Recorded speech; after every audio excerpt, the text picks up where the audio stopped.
Hello. आपका स्वागत है। कैसे हैं आप? होपफुली अच्छे ही होंगे। और इस वीडियो में हम लोग समझने का प्रयास करेंगे, एक वीडियो है ये, और इस वीडियो में हम लोग समझने का प्रयास करेंगे यूनिट एंड मेजरमेंट को, कि यूनिट्स की जरूरत क्यों है, फिर उनसे मेजरमेंट कैसे किया जाता है, उनके बारे में हम लोग जानने का प्रयास करेंगे। वन शॉट वीडियो है जिसमें आपको पूरी जानकारी एक बार में मिल जाएगी। उसके लिए मैंने क्या है, आपको टॉपिक्स बना रखे हैं। यूनिट्स, पहले आपको यूनिट्स के बारे में बताया जाएगा, फिर ड्राइव्ड यूनिट्स क्या है, एसआई यूनिट्स क्या है, सिग्निफिकेंट फिगर्स क्या है, डायमेंशनल एनालिसिस क्या है, इसके बारे में हम लोग समझेंगे। है क्या, पहले ये सिलेबस काफी बड़ा हुआ करता था। आपका जो चैप्टर था, ये सेकंड चैप्टर था, बुक में हुआ करता था, और तब इसमें बहुत सारी चीजें थी। बट जब से सीबीएसई ने कोरोना आने के बाद सिलेबस को रिड्यूस किया है, तब से इसमें बहुत कम पार्ट रह गया। बट जो चीजें हैं इसेंशियल हैं, उनको देखने का, उनको समझने का प्रयास करते हैं हम लोग। तो इसको स्टार्ट करते हैं कि यूनिट की जरूरत क्यों पड़ी या मेजरमेंट की जरूरत क्यों पड़ी। अगर इसको हम समझें तो हमें यह समझ में आएगा कि यार देखो, सबसे पहले हम लोग ऐसे नहीं थे जैसे आज हैं। हम लोग जितने सभ्य आज समझते हैं अपने आप को, ऐसे पहले नहीं थे।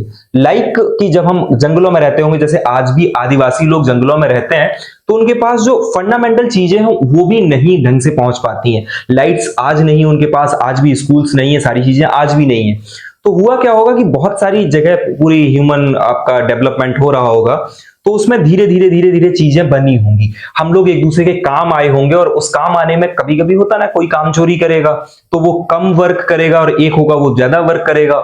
और जो फूड मिलना है या जो चीजें इसेंशियल मिलनी है वो सबको बराबर मिलनी है। तो लोगों के मन में क्या आ जाता है कि यार हम इतना काम कर रहे हैं फिर भी मेरा एप्रिसिएशन नहीं है। होता है, किसी भी संस्था में आप वर्क करोगे तो आप समझ में आएगा कि यार मैंने बहुत मेहनत करी, लेकिन हो सकता है आपसे कहा जाए कि आप बाहर निकलिए, आप जाइए, ऐसा होगा। तो क्या करेंगे हम लोग, मतलब तो उससे बचने के लिए क्या किया गया कि कुछ यूनिट्स बना लिए गए, कुछ पैरामीटर्स बना लिए गए, उनको यूनिट्स बोला गया। कुछ नियम बनाए गए या पैरामीटर्स बनाए गए, उनको यूनिट्स बोला गया, और उनसे मेजरमेंट स्टार्ट हुआ। एक्चुअल में ह्यूमन जो नेचर है उसका कोई मेजरमेंट या पैरामीटर नहीं है अभी भी अपने पास, कि उसकी कोई यूनिट हो कि आप अच्छा करें आपके साथ अच्छा ही हो, या बुरा करें आपके साथ बुरा ही हो। ऐसा कोई मेजरमेंट है नहीं अभी। बट अगर आगे चल के ऐसा आप लोग डेवलप कर पाओ कुछ तो करना। तो समझते हैं यूनिट्स को। किसको समझते हैं? यूनिट्स को। तो हुआ क्या था, वर्ल्ड वाइड जब संस्कृति डेवलप हो रही थी तो कई प्रकार के सिस्टम्स बने थे जिनमें हम लोग कैलकुलेशंस को कर रहे थे। जिनमें से मेनली जब रिसर्च करी गई तो तीन प्रकार के सिस्टम पाए गए। एक एमकेएस सिस्टम था, दूसरा एक पाया गया सीजीएस सिस्टम, और एक पाया गया आपका FPS system. FPS system foot pound system बोला गया इसको मीटर किलोग्राम सिस्टम बोला गया, इसको सेंटीमीटर ग्राम सिस्टम बोला गया। अब हुआ क्या कि एफपीएस सिस्टम में अगर हम लोग अपने लिए बात करें तो हम लोग आज भी, अगर आपसे पूछी जाए कि आपकी हाइट कितनी है, तो सबसे पहले दिमाग में आता है कि 5 फीट इतने इंच या 6 फीट इतने इंच, ऐसा कुछ दिमाग में आता है। जबकि हाइट के लिए या डिस्टेंस के लिए हम लोग जो एसआई यूनिट है वो मीटर को मान चुके हैं, और बहुत पहले मान चुके हैं। बट फिर भी आज की डेट भी हम लोग फुट की बात करते हैं। क्यों बात करते हैं? क्योंकि हम पे अंग्रेजों ने राज्य किया, तो उन्होंने वो अपना सिस्टम हम लोगों को सिखाया, तो वो एक डीएनए में चली जाती चीज है कि ये चीज ऐसे ही है। फीट में ही हम लोग अभी तक नापते आ रहे हैं। तो एफपीएस सिस्टम ये ब्रिटिश सिस्टम था आपका, और सीजीएस सिस्टम फ्रांस का एक सिस्टम था। एक ऐसे बाहर वर्ल्ड वाइड सिस्टम्स थे, और भी सिस्टम्स थे, बट मेनली ये तीन पाए गए, जिसमें से ये समझा गया कि यार ये जो सीजीएस सिस्टम है इसमें सेंटीमीटर ग्राम और सेकेंड है सेंटीमीटर में। अगर हम डिस्टेंस को नापेंगे तो ये बहुत छोटी हो जाएगी। अगर हम सन या टेरेस्ट्रियल या हम एस्ट्रोनॉमिकल यूनिट्स को जब हम नापेंगे तो ये सेंटीमीटर के हिसाब से बहुत बड़ी यूनिट हो जाएगी। ऐसे फिट की बात करिए तो फिट भी 1 मीटर में 3 फीट से ज्यादा होते हैं। तो 1 मीटर में 3 फीट से ज्यादा ही होते हैं। तो फिर क्या होगा कि वो यूनिट्स आपकी बड़ी हो जाएंगी, और वो वैल्यूज बड़ी हो जाएंगी। बड़ी वैल्यूज होंगी तो बड़ी कैलकुलेशंस करनी पड़ेगी। इसलिए हाईली अप्रूव्ड यूनिट मानी गई अपनी कौन सी? एमकेएस सिस्टम की यूनिट्स को ही फर्दर किसमें कन्वर्ट कर दिया गया कि एमकेएस से ही हम एसआई सिस्टम्स को या एसआई यूनिट्स को मानेंगे। तो उस दौरान क्या पाया गया? 7 फंडामेंटल यूनिट्स बनी। उन यूनिट्स को अगर हम लोग समझने का प्रयास करें तो पहली यूनिट जैसे ले लेते हैं, पहली यूनिट अपनी थी, मान लेते हैं लेंथ। पहली यूनिट क्या थी? लेंथ। लेंथ को कहा गया कि मीटर में नापो। लेंथ को किस में नापो? मीटर में नापो। फिर बात आई कि 1 मीटर डिस्टेंस कितनी होती है? 1 मीटर डिस्टेंस कितनी होती है? तो कहा गया कि 1 सेकंड का 3 into 10 to the power 8 fraction कर लें आप। 1 सेकंड का कितना फ्रैक्शन कर लें? 3 into 10 to the power 8 fraction कर लें। जो डिस्टेंस उसमें स्पीड ऑफ लाइट कवर करेगी वो 1 मीटर के बराबर होगी। तो अगर हम ऐसे ही दूसरी यूनिट की बात करें, अगर हम दूसरी यूनिट की बात करें तो दूसरी यूनिट जैसे लेते हैं मास को कहा गया आपको कि इसको किलोग्राम में नापेंगे। मास को किसमें नापेंगे आप? किलोग्राम में। फिर कहा गया कि ये 1 किलोग्राम किसके बराबर होता है? तो 1 किलोग्राम को आप लोगों को बताया था मैंने पिछले वीडियो को अगर आप देखोगे कि 1 किलोग्राम क्या है, ये बराबर होगा प्लेटिनम इरिडियम का एक सिलेंडर रखा हुआ है सेवर्स फ्रांस में, और वो जो प्रोटोटाइप है उसको मान लिया गया कि वो 1 किलोग्राम के बराबर होगा। प्लेटिनम इरिडियम का वो सिलेंडर है। तीसरी अगर हम बात करें तो हम लोग कह सकते हैं कि टाइम, और टाइम की अगर बात करें तो टाइम को तो कहा गया कि सेकंड्स में नापो, और सेकंड्स में नापो तो 1 सेकंड जो टाइम कहा गया, सीजियम जो एटम है ना वो अपने ग्राउंड स्टेट के 2 हाइपर फाइन लेवल्स में जब 9192631770 टाइम्स ऑसिलेट कर लेता है तो जितना टाइम होता है वो क्या कहलाता है? आपका 1 सेकंड कहता है। इन सबको मैंने डिटेल में आपको जो वीडियो है एक लेंदी वीडियो में बताया हुआ है, बट अभी हमने ये 3 डिस्कस कर ली क्योंकि ये 3 मेन होती है। उसके अलावा जो भी है वो आपसे पूछी नहीं जाएंगी। उसके अलावा जैसे एक होती करंट की यूनिट, तो करंट को हम लोग जानते हैं किसमें नापते हैं? एम्पियर में। करंट को किसमें नापते हैं? एम्पियर में। 5वें की बात करें टेम्परेचर की, तो टेम्परेचर को किसमें नापते हैं?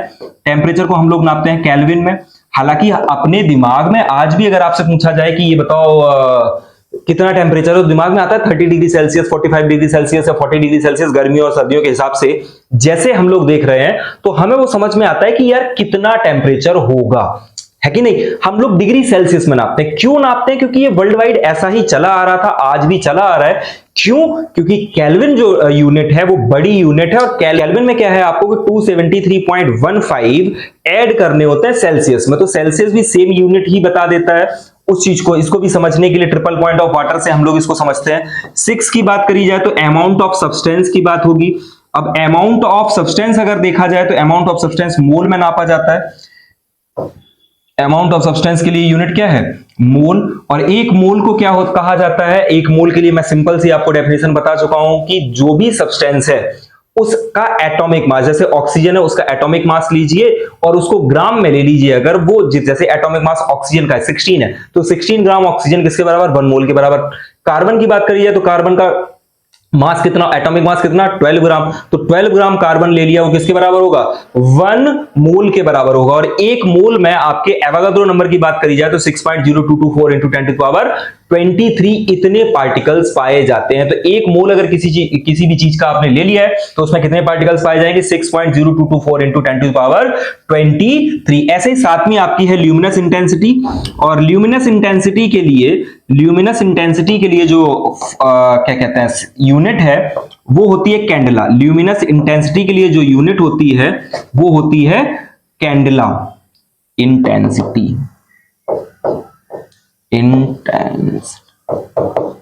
तो उसकी यूनिट होती है आपकी कैंडला। हालांकि ये नॉर्मल यूज के लिए नहीं है, कैंडला आपकी नॉर्मल यूज में नहीं आती है, आपको जरूरत नहीं पड़ेगी कैंडला की, बट इतनी आपको फंडामेंटल यूनिट पता होनी चाहिए। जब ये यूनिट्स पता चली, एक्चुअल में हुआ क्या, ये यूनिट्स पता नहीं चली, ये हम धीरे धीरे इनका विकास होता रहा तो हमने इनको माना, एक्सेप्ट किया एज अ फंडामेंटल यूनिट कि यार इनका कोई सब्स्टिट्यूट नहीं है, ये बेसिक्स हैं, इनके बिना काम नहीं चलेगा। जैसे मकान बनाने के लिए ब्रिक्स की जरूरत है, ऐसे ही किसी भी मेजरमेंट को करने के लिए किसकी जरूरत है? यूनिट्स की जरूरत है, जिसमें से 7 फंडामेंटल है। अब इन्हीं फंडामेंटल यूनिट से एक चीज जो बनती है वो बनती है डिराइव्ड यूनिट्स। उनसे क्या बनती हैं? Derived units. अगर हम डिराइव्ड यूनिट्स की बात करें तो कैसे समझते हैं इन चीज को समझना। जैसे अगर लेंथ की यूनिट तो हमें पता चल गई, लेंथ किस में नापी जाएगी? मीटर में।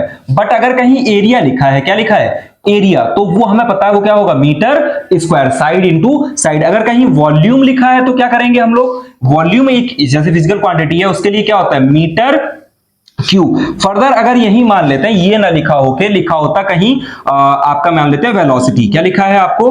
वेलोसिटी लिखा है, तो वेलोसिटी क्या होगी? बोले मीटर पर सेकेंड, या इसी को कहा जाता है डिस्टेंस या डिस्प्लेसमेंट अपॉन टाइम। ये पता है हमें, डिस्प्लेसमेंट अपॉन टाइम, तो मीटर पर सेकेंड। Displacement upon time. तो मीटर पर सेकंड जो ये दिखाई दे रही यूनिट आपको, ये है आपकी डिराइव्ड यूनिट। ऐसी बहुत सारी यूनिट्स हैं, बहुत सारी यूनिट्स है। डिराइव्ड यूनिट्स के लिए कोई कमी नहीं है, बहुत सारी डिराइव्ड यूनिट्स है, क्योंकि बहुत सारी फिजिकल क्वांटिटीज है, साथ ही तो नहीं है, हजारों आपकी फिजिकल क्वांटिटीज हैं, तो हजारों उनकी क्या है, आपकी डिराइव्ड यूनिट्स पाई जाती है। तो डिराइव्ड यूनिट्स क्या है, आपकी जो फंडामेंटल यूनिट से मिलके बनी होंगी वो क्या कहलाएंगी, आपकी डिराइव्ड यूनिट्स कहलाएगी। इतनी सी बात समझ में आई। इसके बाद अगर हम लोग बात करें तो मेन जो टॉपिक आता है वो ये आता है, वैसे तो डिस्टेंसेस के लिए और कन्वर्जन्स होते हैं आपके, वो कन्वर्जन्स आपको आने चाहिए कि लाइट ईयर कैस कितना होता है, पार्सेक कितनी यूनिट होती है, बार में क्या होता है, बहुत सारी यूनिट्स हैं। आपकी एक टेबल बनी हुई है, उसको आपको याद कर लेना चाहिए। एनसीईआरटी में एक टेबल बनी है, उसको आपको याद कर लेनी चाहिए। अब अगर अगली बात करें तो अगला जो सबसे इंपॉर्टेंट टॉपिक है शायद इस चैप्टर का, इंपॉर्टेंट क्या, दो ही टॉपिक हैं इसमें जो इंपॉर्टेंट है, वो है आपका सिग्निफिकेंट फिगर्स। वो क्या है आपका, सिग्निफिकेंट फिगर। अब सिग्निफिकेंट का मतलब है यार कि जिसकी वैल्यू हो, जिसका कोई मीन हो, वो कहलाती है चीज सिग्निफिकेंट। तो होता क्या है, इसके लिए रूल्स जो है, वैसे तो मैं डिटेल में जो वीडियो बनाया है उसमें आपको सारे रूल्स मिलेंगे, इसमें मैं आपको एग्जांपल वाइज समझाने का प्रयास करूंगा जिससे आपको सारे रूल्स क्लियर हो जाएं। बहुत सारे एग्जांपल्स लेता जाऊंगा, फिर उसमें बताता जाऊंगा सिग्निफिकेंट डिजिट्स क्या है, क्यों है, वो रूल्स में बोलता जाऊंगा। होपफुली कोशिश करूंगा कि आपको एक बार में याद हो जाए। ध्यान देना, जैसे मान लेते हैं कहीं लिखा होता 24, तो आप क्या कहोगे कि इसमें कितने सिग्निफिकेंट डिजिट्स हैं, बोले 1 और 2। क्योंकि दिक्कत जो होती है सिग्निफिकेंट फिगर के केस में, जो दिक्कत करता है वो होता है 0। दिक्कत जो करता है वो कौन करता है, 0। All non zero digits are significant. तो अगर कहीं लिखा है 24, अगर कहीं लिखा क्या 24 लिखा है, तो आप ये याद रखना कि ये 24 में कितने सिग्निफिकेंट डिजिट्स, 2। बट अब मान लेते हैं इसके आगे मैंने 2 जीरो लगा दिए, तब भी इसके सिग्निफिकेंट डिजिट्स क्या होंगे, 2 ही होंगे। क्योंकि अगर नंबर, सुनना इस चीज को फिर से याद रखना ध्यान से, कि अगर नंबर 1 से बड़ा है, पॉजिटिव है, डेसिमल नहीं है, समझना 1 से बड़ा है तो पॉजिटिव ही होगा, डेसिमल नहीं है, तो बाद के 0 सिग्निफिकेंट नहीं होते, बाद के 0 सिग्निफिकेंट नहीं होते। अगर इसी पे हम एग्जांपल वाइज देखें तो अगर लिखा होता, मान लेते हैं 47,000, तो इसमें सिग्निफिकेंट डिजिट सिर्फ कितने होंगे, ये 2 सिग्निफिकेंट होंगे, ये 3 सिग्निफिकेंट नहीं होंगे। लेकिन अगर हम लोग बात करें कि इसके अलावा अगर दे रखा होता, मान लेते हैं कि 68 और यहां पॉइंट लगा होता, क्या लगा होता, पॉइंट लगा होता, उसके बाद ये जीरोस बने होते, उसके बाद ये क्या बने होते, जीरोस बने होते। तो कभी भी अगर डेसिमल आ गया है, समझना इस चीज को, अगर डेसिमल आ गया है और उसके बाद न्यूमेरिक डिजिट आ गई है, डेसिमल आ गया फिर उसके बाद न्यूमेरिक डिजिट आ गई, तो फिर जो बाद के जीरोस होते हैं वो सिग्निफिकेंट होते हैं और इसके अंदर 4 सिग्निफिकेंट डिजिट्स होंगे। ये बात समझ में आई। लेकिन अगर यहीं ऐसा होता, पॉइंट लगा होता और इधर 2 जीरो होते, फिर ये 6800 होता, तो भी इसमें सिर्फ आपके कितने सिग्निफिकेंट होते, 4 होते। क्योंकि डेसिमल के बाद अगर कोई नॉन जीरो डिजिट नहीं आई है तो फिर ये चीजें क्या होंगी, ये जो आपके आगे के जीरोस हैं ये सिग्निफिकेंट नहीं होंगे, ये आगे के जीरोस हैं ये सिग्निफिकेंट नहीं होंगे। अगर यही ऐसा लिखा होता 1.00680, तो फिर ये सारे ही सिग्निफिकेंट हो जाते, तो 3 और 4 7 सिग्निफिकेंट डिजिट्स इसके अंदर पाए जाते। होपफुली मैंने आपको सारे रूल्स बताने का प्रयास किया। पहला रूल ये है कि अगर नंबर आपका 1 से बड़ा है या पॉजिटिव नंबर है तो बाद के जीरोस आपके, डेसिमल ना हो उसमें तो बाद के जीरो सिग्निफिकेंट नहीं होते। लेकिन अगर डेसिमल आ जाए, तो जैसे यहां मान लो तो लिखा होता 47, इसी चीज को लिख रहा हूं, और 3 जीरो ऐसे बने होते, तो आपको ये सारे सिग्निफिकेंट बताने पड़ते। जितने भी 3 जीरो बने हैं इनको आपको क्या बताना पड़ता है कि ये सिग्निफिकेंट हैं। इस चीज को थोड़ा सा दिमाग में रखना। ये है आपका सिग्निफिकेंट फिगर्स का बेसिक्स।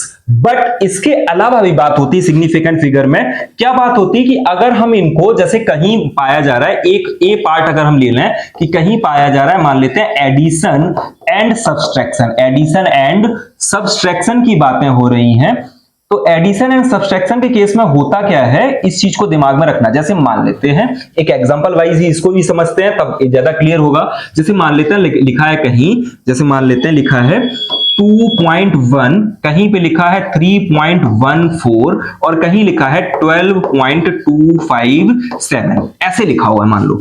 अब इनको आपको क्या करना है, कैलकुलेट करना है। इनको आपको क्या करना है, कैलकुलेट करना है। तो जनरली आप क्या लिखोगे, ये 7 आ जाएगा, 5 4 9 हो जाएगा, ये 2 4 हो जाएगा इधर पे, और ये आ जाएगा आपका 3 2 5 2 7 और 1, इतना आएगा आपका आंसर। तो यही होगा मैथमेटिकल कैलकुलेशन अगर आप करेंगे तो आपका आंसर क्या होने वाला है, ये। बट याद क्या रखना है, सिग्निफिकेंट फिगर्स के राउंडिंग ऑफ के लिए कुछ रूल्स हैं। क्या रूल्स हैं उनको समझते हैं। जब एडिशन और सब्सट्रैक्शन होगा तो राउंडिंग ऑफ कैसे करते हैं उस चीज को समझना है। वैसे तो राउंडिंग ऑफ को आपको पता होगा कि जैसे अगर किसी दुकान पे गए और आपका बिल बना 137.14 तो आपको 137 पे करने, अगर वो बिल बना 137.54 तो आपको फिर 138 पे करने होंगे। अगर राउंड ऑफ की बात आ रही है कहीं कि आपको कैश देना है या कुछ भी देना है तो आपको 138 पे करने पड़ेंगे। ये बात तो पता है ना कि 5 जो है नंबर लाइन पे ये पढ़ा भी था कि 5 से आगे वाले के लिए आगे डिजिट दे देते हैं, उसके पीछे के लिए पीछे वाली डिजिट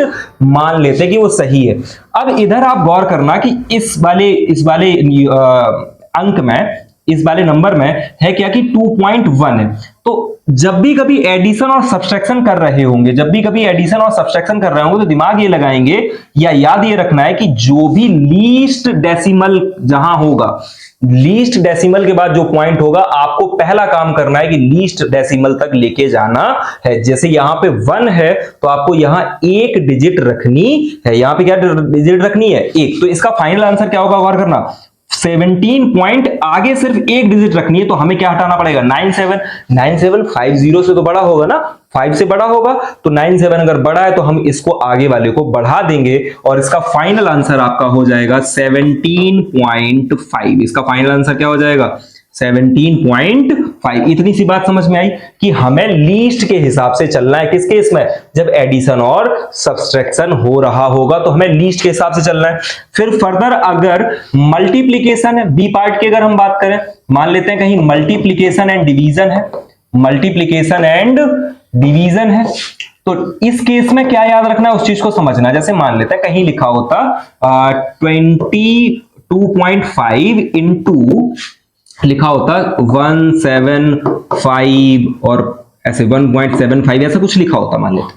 अब इसको अगर हम लोग कैलकुलेट करेंगे, गौर करना, इसको अगर हम कैलकुलेट करेंगे तो थोड़ा सा टाइम भी लग सकता है हम लोगों को कैलकुलेट करने में। मान लेते हैं कोई डिजिट आती है, अभी सिर्फ मैं मान रहा हूं क्योंकि इसको कैलकुलेट करने बैठेंगे तो थोड़ा टाइम भी लगेगा।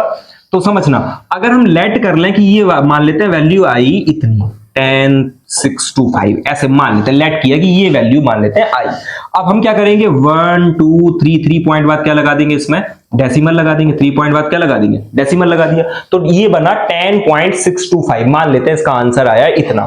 अब आपको जो रूल याद रखना है वो ये है कि अब आपको गौर करना है कि जिसके पास लीस्ट सिग्निफिकेंट डिजिट्स हो, जैसे इसके पास 2 सिग्निफिकेंट डिजिट्स हैं, तो आपको आंसर में भी कोशिश ये करनी है, कोशिश नहीं, आंसर में भी आपको लेके आने हैं सिर्फ 2 सिग्निफिकेंट डिजिट्स। सिर्फ कितने सिग्निफिकेंट डिजिट्स होने चाहिए उसमें, 2 होने चाहिए। तरीका क्या है आपका कि ये बाद का जितना भी पोर्शन है पूरा क्या होना चाहिए, गायब। अब ये फिर दिख रहा है आपको कि ये बड़ा है, ये बड़ा है, तो आप इसको आगे वाले को बढ़ा दोगे और इसका फाइनल आंसर आपका क्या हो जाएगा, 11 इसका फाइनल आंसर हो जाएगा। होपफुली आपको ये समझ में आया होगा कि हाँ राउंडिंग ऑफ कैसे करनी है। इतना सा आपका होता है क्या, सिग्निफिकेंट फिगर्स या सिग्निफिकेंट डिजिट्स नाम से इसको जाना जाता है। जो इस टॉपिक का, इस चैप्टर का लास्ट टॉपिक है, बहुत इंपॉर्टेंट है, वो है आपकी डायमेंशनल एनालिसिस, जो आपकी सबसे ज्यादा इंपॉर्टेंट है। और डायमेंशनल एनालिसिस उसको और समझने का प्रयास करते हैं। गौर करना, डायमेंशनल एनालिसिस की अगर हम लोग बात करेंगे तो जैसे समझना, जैसे अपने पास फंडामेंटल 7 क्वांटिटीज हैं, उनमें से सिर्फ हमें 3 को ज्यादा ध्यान रखना है, सिर्फ 3 को ज्यादा ध्यान रखना है। उसके अलावा जो होती हैं उनको थोड़ा सा आपको इग्नोर कर लेना है। तो उसके अलावा जो है, कभी कभी टेम्परेचर को भी यूज कर लेते हैं, कभी कभी हम लोग करंट के लिए भी लिख लेते हैं, बट वो ज्यादा यूजफुल नहीं है। तो बेसिकली पहली आपकी होती है, जैसे मान लेते हैं मास, पहला क्या है आपका मास। तो मास के लिए कहा गया कि अगर मास के लिए आपको डायमेंशनल फॉर्मूला लिखना है तो डायमेंशनल फॉर्मूले में सबसे पहले इंपॉर्टेंट चीज ये है कि आप ऐसे बड़ा ब्रैकेट बनाओ, उसमें मास जो है उसका m कैपिटल बनाओ। ये डायमेंशनल फॉर्मूला होगा किसका, मास का। ये किसका डायमेंशनल फॉर्मूला, मास का। दूसरी अगर हम बात करें, कहीं लिखा है मान लेते हैं लेंथ, तो लेंथ के लिए डायमेंशनल फॉर्मूला दिया गया क्या, L। लेंथ के लिए डायमेंशनल फॉर्मूला क्या दिया गया, L। अगर हम लोग टाइम की बात करें तो टाइम के लिए डायमेंशनल फॉर्मूला आपका दिया गया टी। टाइम के लिए डायमेंशनल फॉर्मूला क्या दिया गया? टी। ये 3 बेसिक्स हैं। हालांकि इनके अलावा करंट के लिए एम्पियर दिखाया जाता है और आपका क्या कहते हैं उसको, टेम्परेचर के लिए कहीं कहीं थीटा दिखाया जाता है। तो ये चीजें और यूज होती हैं, बट आपको सिर्फ क्या याद रखनी है? 3 ये याद रखनी है। अब इन्हीं से क्या है और बहुत सारी यूनिट्स बन जाती हैं। कैसे बन जाती हैं उनको जरा एक बार समझने का प्रयास करें। ये 3 याद हुए। अब अगर जैसे मान लेते हैं कहीं लिखा होता स्पीड, कहीं लिखा होता क्या? Speed. Speed equals to formula क्या होता है? Distance upon time. डिस्टेंस के लिए हमने अभी क्या याद किया? डिस्टेंस होती है लेंथ और टाइम क्या होता है? टी। तो ऐसे हमने ब्रैकेट बनाए एल टी। ये टी की पावर 1 होगा, ऊपर जाएगा -1 हो जाएगा और फाइनल स्पीड के लिए ये वैल्यू हो जाएगी एल टी -1। इतनी सी चीज याद हुई, समझ में आई कि हाँ ठीक है। अगर स्पीड की जगह मान लेते हैं यहां लिखा होता वेलोसिटी, तो वेलोसिटी में भी सेम फॉर्मूला था, डिस्प्लेसमेंट अपॉन टाइम, और सेम चीज आ जाती। मतलब स्पीड और वेलोसिटी एक जैसी होती है। ये कौन बताएगा हमें? डायमेंशनल फॉर्मूला बनाएगा। और एक्चुअल में डायमेंशनल ये कौन बताएगा मुझे? स्पीड और वेलोसिटी एक जैसी होती है। ये हमें किससे पता चलेगा? डायमेंशनल फॉर्मूले से पता चलेगा, क्योंकि दोनों के लिए डायमेंशनल फॉर्मूले जो होंगे वो सेम होंगे। अब फर्दर अगर हम बात करें, वेलोसिटी तो निकाल लिया हमने। अगर हम बात करें कि एक्सेलरेशन निकालना है, तो एक्सेलरेशन बराबर होता है आपका वेलोसिटी अपॉन टाइम, और वेलोसिटी का भी फॉर्मूला हम लोगों ने निकाला हुआ है एल टी -1। तो एल टी -1 अपॉन एक और टी कर दोगे तो ये टी की पावर +1 है, ऊपर जाएगी माइनस हो जाएगी, तो यहां बनेगा आपका एल टी -2। और इसी से एक बहुत इंपॉर्टेंट सा फॉर्मूला निकल के आता है फोर्स का। फोर्स इज इक्वल्स टू, हमें पता है सेकंड लॉ ऑफ मोशन से, Newton second law of motion जो दिया गया F इक्वल्स टू ma, तो उसमें मास के लिए m, मास के लिए क्या? m, और एक्सेलरेशन के लिए भी हम लोगों ने क्या निकाला है? L T -2। तो फाइनल आंसर आपका हो जाता है mlt -2। आपको अगर डायमेंशनल एनालिसिस पढ़नी है या कहीं भी जरूरत है आपको, तो सबसे पहले मैं आपसे ये कहूंगा कि आप फोर्स का डायमेंशनल फॉर्मूला याद कर लीजिए। तो ऐसे करके हर क्वांटिटी का डायमेंशनल फॉर्मूला निकल के आता है। इसका अगर डिटेल वीडियो देखना है तो आप चैनल पे ही जाना, डिटेल वीडियो अवेलेबल है जिसमें और बहुत सारी क्वांटिटीज की बात करी गई है। लेकिन ये यूजफुल कैसे है उस चीज को अगर हम लोग समझें, तो ऐसा कभी कभी क्वेश्चन आएगा, जैसे क्वेश्चन समझना, ऐसा कभी क्वेश्चन आ गया कि प्रूव दैट कि 1/2 mv² is equals to mgh। Means kinetic energy जो है वो पोटेंशियल एनर्जी के बराबर होती है या पोटेंशियल एनर्जी जैसी ही होती है, ये दोनों सेम है, ये एनर्जी ही है दोनों। इनको अगर प्रूव करना है तो हम इसको डायमेंशनल फॉर्मूले की मदद से प्रूव कर सकते हैं। तो उसको समझने का प्रयास करना। देखना, जैसे ये कांस्टेंट है, कांस्टेंट का कोई डायमेंशनल फॉर्मूला होता नहीं है, तो उसको आप हटा दोगे। मैं LHS और RHS दोनों को करके दिखाता हूं, गौर करना। मास के लिए आप क्या लिखोगे? मास के लिए अभी पता चला कि m लिखी जाती है। वेलोसिटी की अगर हम बात करेंगे तो वो होता है lt -1, और इसका भी क्या कर देंगे? स्क्वायर है, तो ऐसे 2 बार लिख दूं, lt -1 2 बार लिख दिया तो स्क्वायर हुआ कि नहीं हुआ? ये अगर हम इस तरफ की बात अभी बाद में, इस तरफ का बाद में लिखेंगे, इसको मर्ज करें, इसको मर्ज करें तो ये बनेगा आपका m। l 2 बार आ गया तो l का क्या हो गया? स्क्वायर। t भी 2 बार आया तो -2। ये फॉर्मूला बना किसका? mv² का, ml2t -2। अगर इसका भी यही सेम बन गया तो हम लोग कहेंगे कि ये क्वांटिटी कैसी है? एक जैसी है। तो इसके लिए अगर हम लोग लिखें, गौर करना, इसके लिए लिखेंगे तो मास का क्या होता है? m। मास का क्या होता है? m। g होता है acceleration due to gravity. Acceleration का फॉर्मूला निकला भी lt -2। हाइट क्या होती है? एक डिस्टेंस होती है, हाइट एक डिस्टेंस होती है, तो l बना। इसको जब हम सॉल्व करेंगे तो क्या बनेगा? m यहां से बना, l और l, ये l स्क्वायर हो जाएगा, l और l l स्क्वायर, और t -2। और इसी में हम लोग आगे क्या लिख देते हैं कि LHS बराबर है RHS के, hence both quantities are same, hence both quantities are same. तो ऐसा एक क्वेश्चन अगर आपके पास आ जाए तो आप उनको प्रूव कर सकते हो। ऐसे ही मोमेंटम एंड इंपल्स को आप लोग प्रूव करने का प्रयास करना कि आता है सेम या नहीं आता। मोमेंटम का फॉर्मूला mv, इंपल्स का फॉर्मूला फोर्स इनटू टाइम। उसको करके देखना, देखो आता हो तो मुझे कमेंट जरूर करना कि हां सर आ गया था। अगले की अगर हम बात करें, जैसे मान लो तो इसी से एक चीज और निकलती है। जैसे कहा जाए कि कोई जैसे क्वांटिटी है, कोई क्वांटिटी है या time period of simple pendulum है, वो डिपेंड करता है लेंथ पे, डिपेंड करता है मान लेते हैं लेंथ पे और एक्सेलरेशन ड्यू टू ग्रेविटी पे, तो आपको बताना है कि ये बताओ उसका फॉर्मूला क्या होगा। मतलब time period of simple pendulum depends on length and acceleration due to gravity, then calculate its formula with the help of dimensional analysis. ये एक पार्ट आता है, ये बहुत अच्छा। तो उसके लिए करते क्या है हम लोग, सबसे पहले मान लेते हैं कि लेंथ की पावर होगी a और एक्सेलरेशन ड्यू टू ग्रेविटी की पावर क्या होगी b, और जब इसको ले लेते हैं उसके बाद इसको सॉल्व करने का प्रयास करते हैं। दोनों साइड्स को बराबर करेंगे अगर, तो इधर टाइम पीरियड का क्या आ जाएगा, t आ जाएगा। कहीं भी टाइम है तो वो t आएगा, वो डायरेक्टली प्रोपोर्शनल है किसके, लेंथ का। हमें पता है डायमेंशनल फॉर्मूला होता है l, उसकी पावर कितनी है a, और इधर acceleration due to gravity, acceleration का होता है एल टी माइनस 2, उसकी पावर कितनी है b। ऐसे ही तो हुआ, RHS और LHS अगर बराबर होंगे तभी ये फॉर्मूला सेम निकलेगा। अभी उसके लिए निकाला था हम लोगों ने, तभी ये सेम चीजें होंगी कि नहीं होंगी। यहाँ का डायमेंशनल फॉर्मूला हमें पता है और इसकी भी अगर हमने डायमेंशनल फॉर्मूला सेम कर लिया तो ये क्वांटिटी कैसी होंगी, सेम होंगी कि नहीं होंगी। तो उसको निकालने के लिए करते क्या है कि t लिखा, इस तरफ t ही लिखा रहने दिया, डायरेक्टली प्रोपोर्शनल। इसको सॉल्व करो तो ये l इधर l की पावर b है और इधर l की पावर a है, तो इसको मैं ऐसा लिख दूं l की पावर a प्लस b। कोई दिक्कत नहीं होनी चाहिए दिक्कत इसमें, क्योंकि l की पावर a यहां से b यहां से l की पावर a प्लस b।